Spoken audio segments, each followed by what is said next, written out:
guys, welcome back to Full Circle with Joyce. And today, right now, we want to talk about the state of urban planning and development. But before we do, I really want to introduce my guest and then get their opinions on that cover story on the Standard this morning about Kenya being a country for old people. So on set with me, I have Constant Cap, who's the governor of Neapolitans, and you're going to tell us what that's about. And then also Mairura Omwenga, who's the chairman of Town and County Planners. Karibuni sana to the show.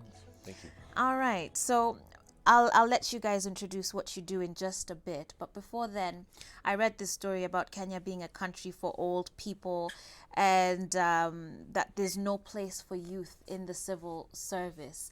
What are you guys' thoughts on that? You know, when you read those headlines, what immediately comes to your mind?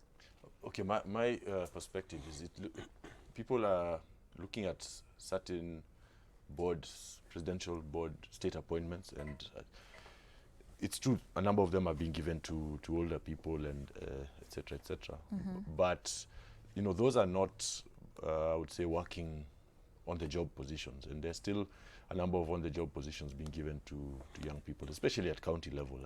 Just the other day,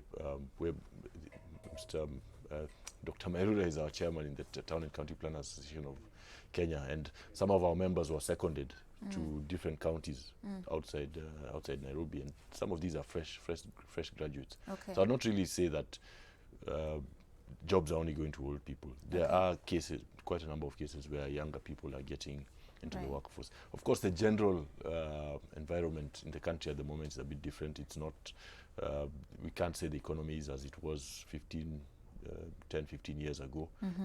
Opportunities are not as many as they were.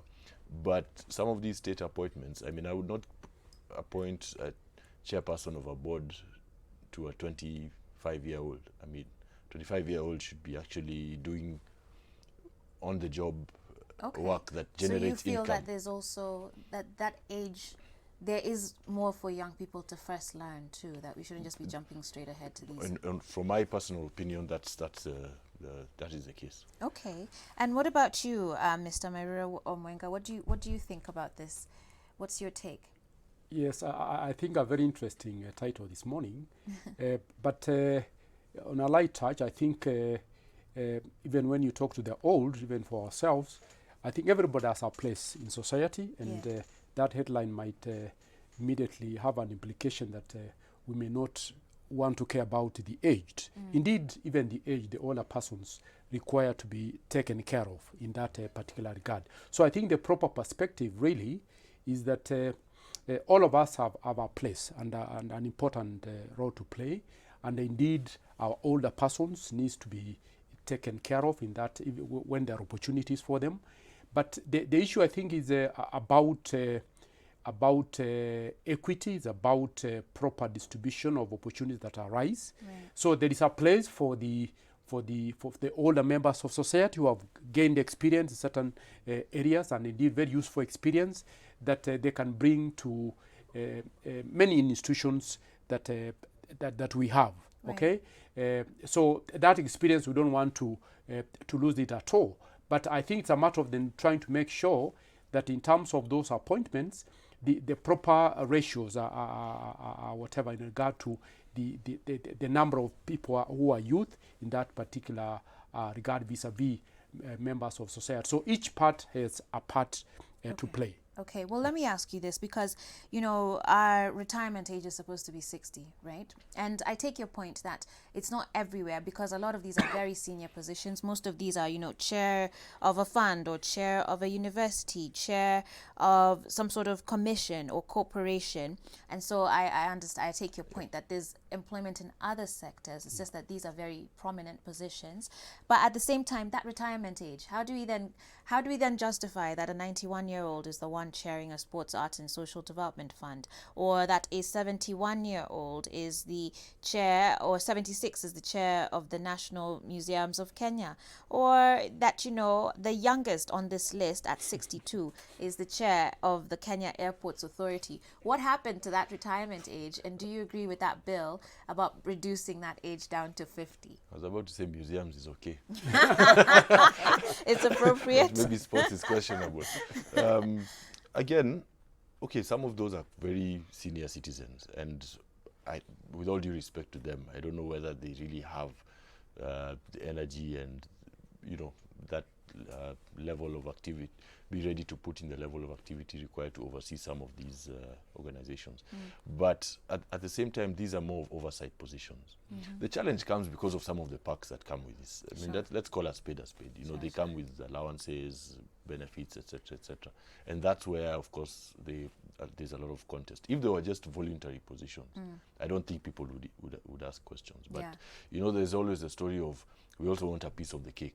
When you see people who have already made it, when the society sees people who have already made it in life, or seem to have made it in life, getting some of these positions that come with lots of benefits, then questions are raised. But what would be interesting is if we actually had the statistics and we have this number of people, because what we have there is a list of a few people, yet we've got hundreds of these positions, lots of these state corporation positions. And it would be nice to see the statistics. We have this percentage of people above this age, this percentage above this age, and we may find it's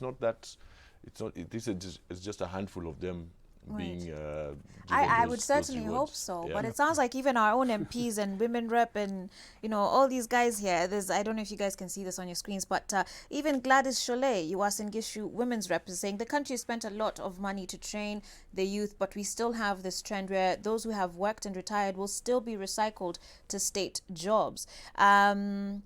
Let me see here. Of course, Charles Jagua Starehe MP saying economic hardship coupled with the lack of opportunities to meaningfully participate in society puts youth at risk of long-term social exclusion. Langata MP Nixon Correal says, I'm disappointed with the president. What this country lacks is not experience but new ideas. We now need young people with ideas that can help this country. But so I would certainly hope so that the statistics are there to support what you're saying.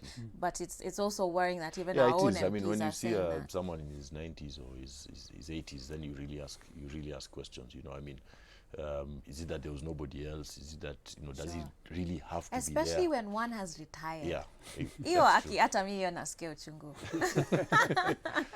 But anyway, guys, let's get ready for our next discussion, which is on urban planning and development. I'll continue reading out any feedback on this topic as we go along.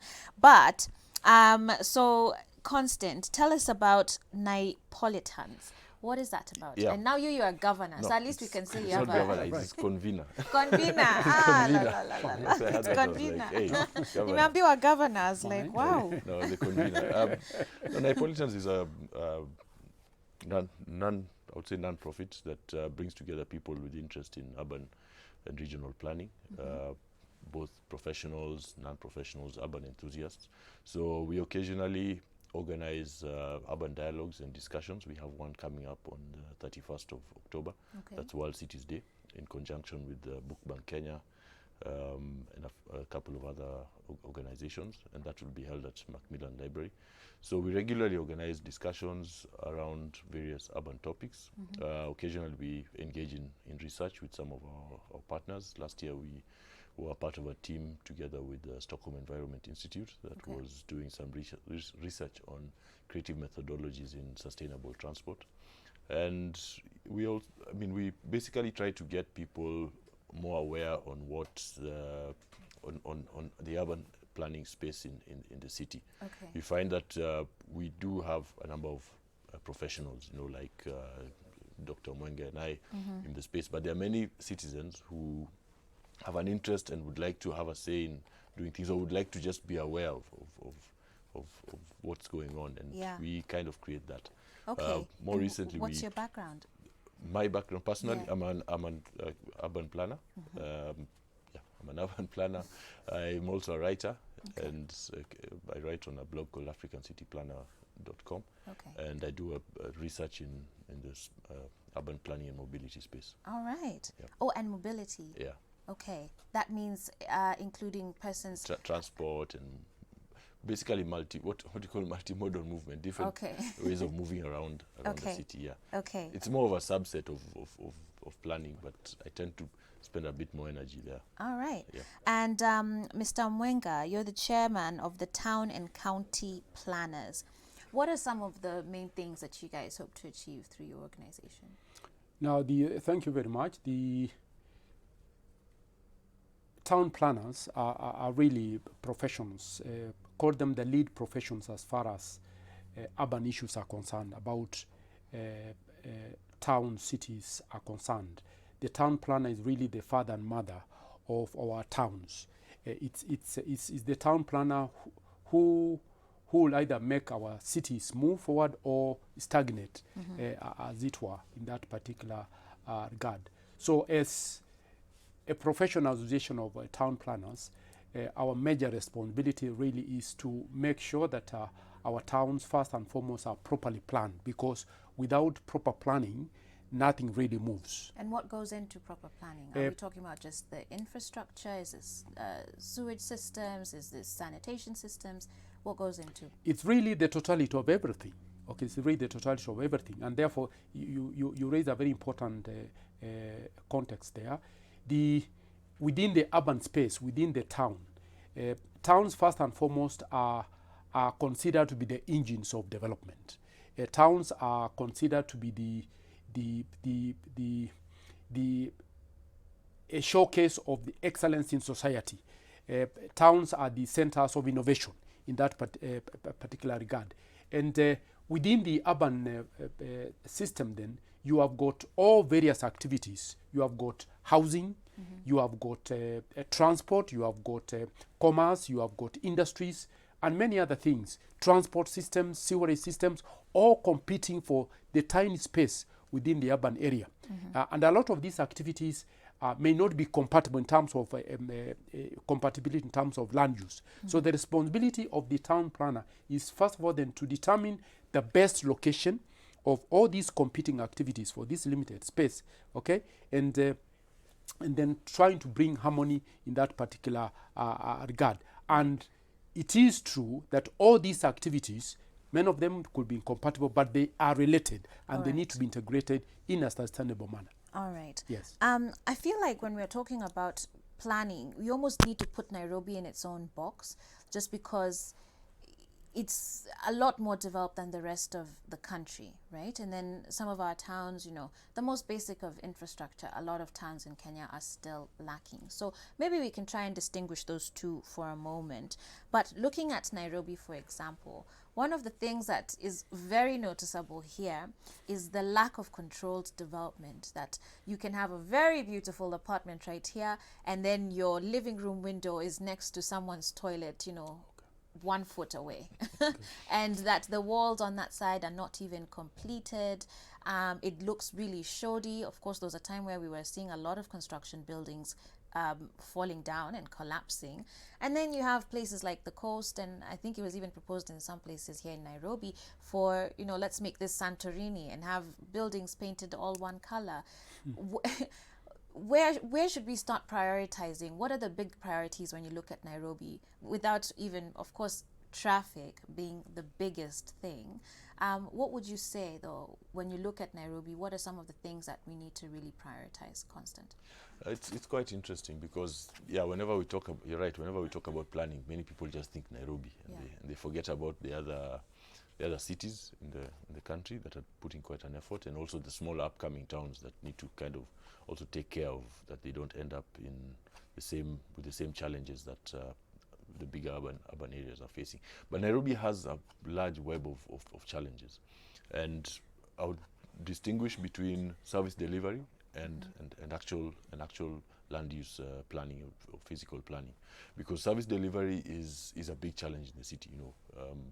And this is both a mix of economic, political, and even mindset challenges. You know, where you have cartels controlling water provision, other people controlling garbage provision, collection, etc., etc.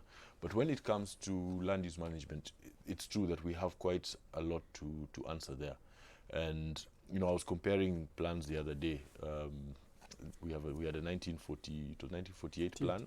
1973 plan, and then recently the Japanese did a new plan for us, which we've actually put on our website, on the Neapolitan's website, for people to access and download if they want. But that was from 1978, you said, till recently? 73. 73. Yeah. That was the last one before this then Japanese one? till the new plan of 2015. Wow. And those the 48 plan was the plan for colonial capital, Yeah. which was quite thoroughly done, but it had its objectives very clear. Sure. You know, Europeans will live here, Africans will live here, Asians will live here. There's controlled movement of Africans, etc., etc. Of course, this all opened up in '63.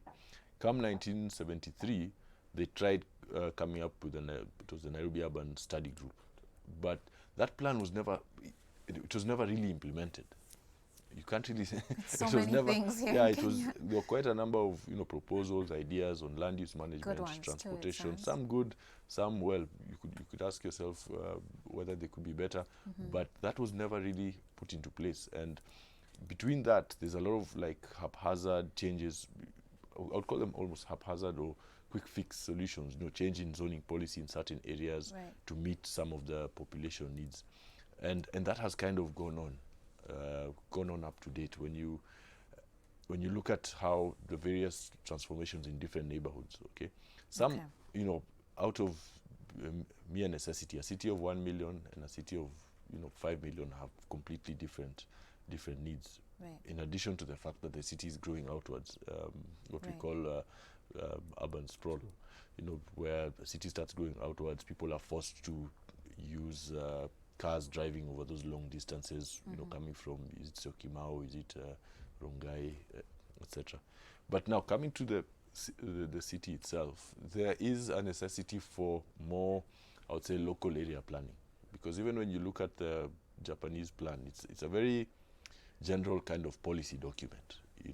It gives flagship projects, talks about doing some highway somewhere, doing a railway city. It gives very big projects, but doesn't go down to actual neighborhood level where we allocate various mixed uses to enable easy movement and an easier way of life for the people around there. All right. Well, we're going to take a short break now, but we'll be back with this discussion shortly. And one of the things I want to touch on then is how to factor in all our different informal settlements that are, even within Nairobi, because Nairobi is very interesting. You can drive on one part of town and it looks really bougie and like Cape Town or Europe. And then on the other side, it's just, it looks something else.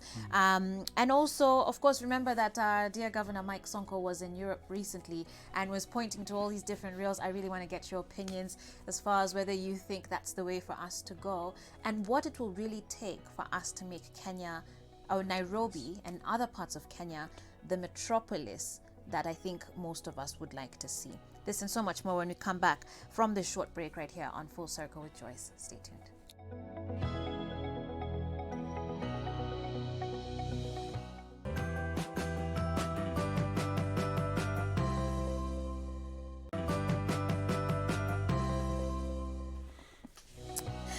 Man, it gets rough.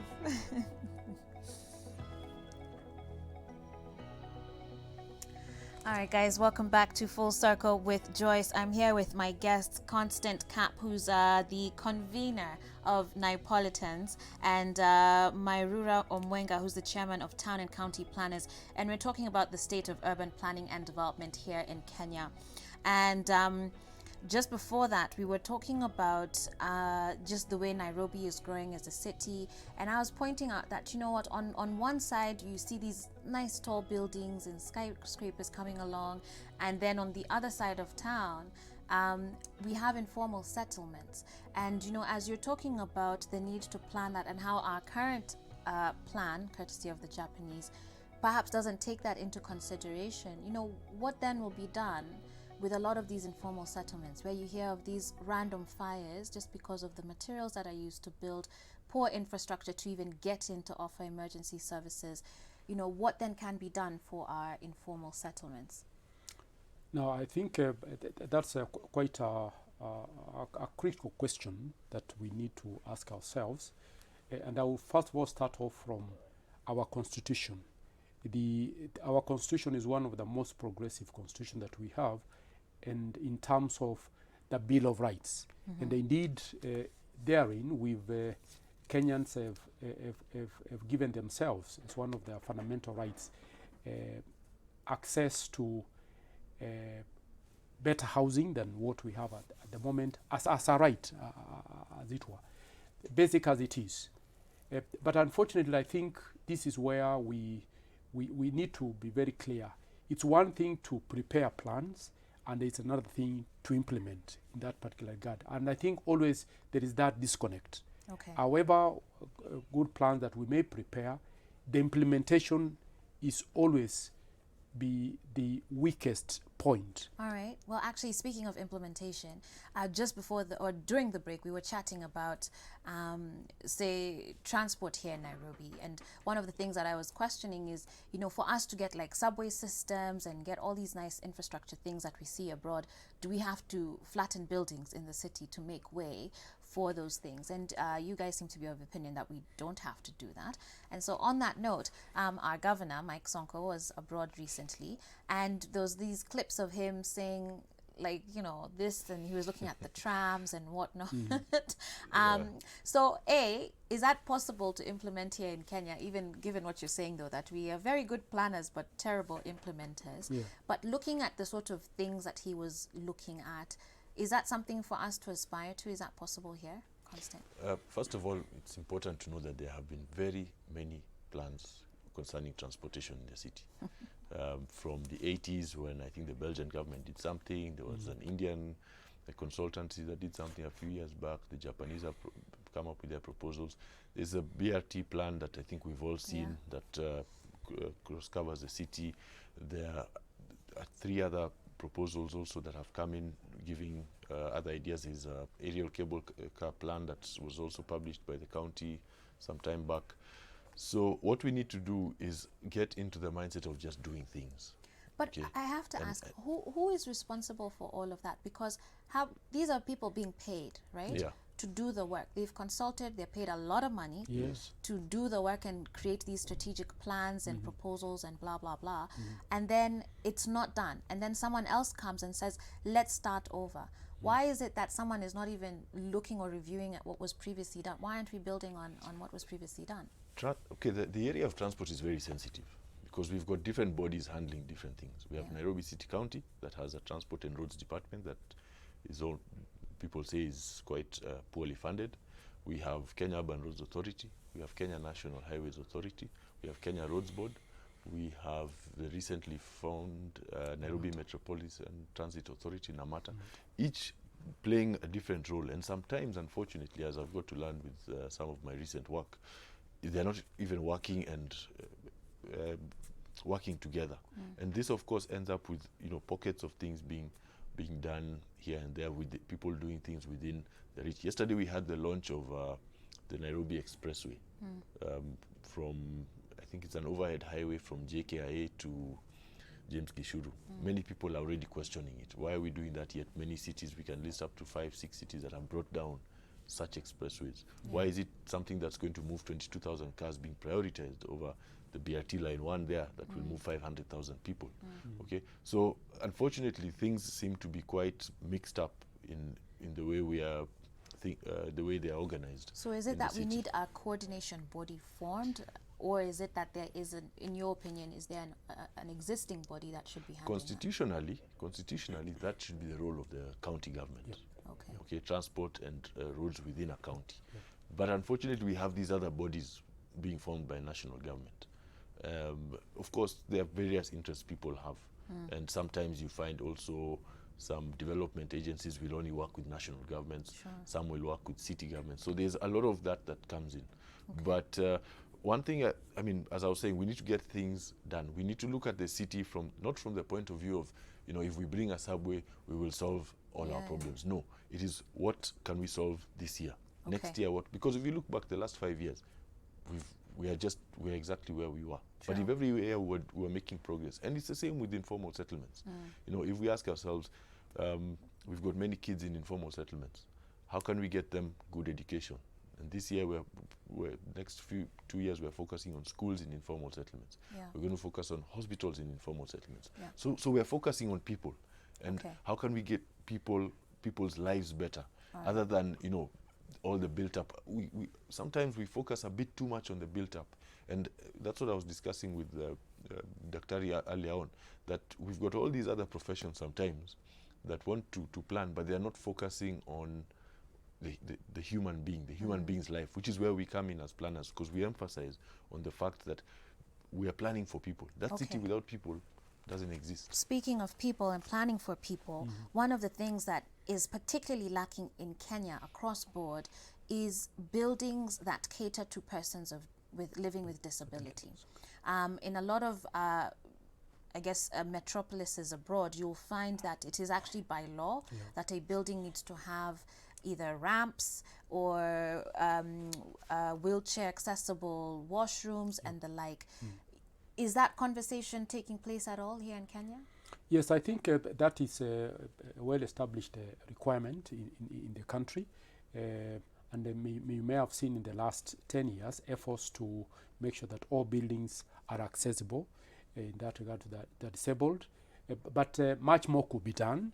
And I think this is where we're also saying that it's one thing to have the policies and regulations in place, but it's another to make sure that they work. Indeed, then even as you have a ramp into a building, if you are getting onto first floor onwards, then you have to either use a lift or stairs. But a lot of the time you may also find, yes, as a disabled person, you have gotten into the building through the ramp, but the lifts a lot of the time may not be working that particular regard. So I think it's a matter where then yes, we have the policies and we have the plans. The implementation is always the weakest part. Then also I think also getting back to something you did indicate, a lot of the time we have so many institutions duplicating effort in that particular word, and therefore a lot of wastage in that particular thing. So I think that it's important to develop the culture of being able to consolidate and integrate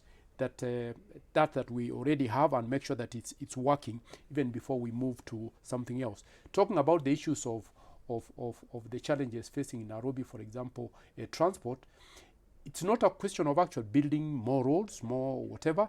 Just simple solutions, simple human solutions will actually get us moving. Discipline on the road, just discipline by itself, without expanding the road along, will actually solve over 50% of the problem that we have. To all of you people who, when the rest of us are stopping at our traffic lights and you're busy hooting at us, shame on you. Discipline on our roads, though, absolutely important. It will just save a lot of different things. But our time is winding down quickly. But also during the break, I was mentioning to you guys, you've seen it's drizzling outside. Yani mi naonea huruma. Pedestrians, when it rains in Kenya, it's just one of the worst times because there's no drainage. We barely have enough pedestrian sidewalks, places for people to walk or cycle. I think in certain areas we're beginning to see that come up. But is there enough effort, or is this also another matter of implementation?